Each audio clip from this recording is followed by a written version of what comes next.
কি অবস্থা তোরার? কেমন আছস? আমার তো বাড়ি থেকে বিদেশ যাওয়ার কথাবার্তা চলতেছে।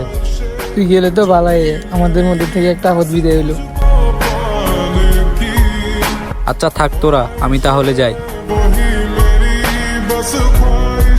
বন্ধু, তোদেরকে আমি বলছি না আমি বিদেশ চলে যাবো।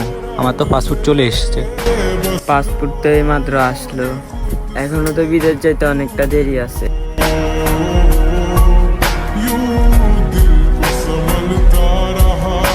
বন্ধু, তোদেরকে বলছি না আমি বিদেশ চলে যাব। আমার ভিসা চলে এসেছে, আজকে আমার ফ্লাইট। আচ্ছা তোরা ভালো থাক আর সবসময় একসাথে থাকবি।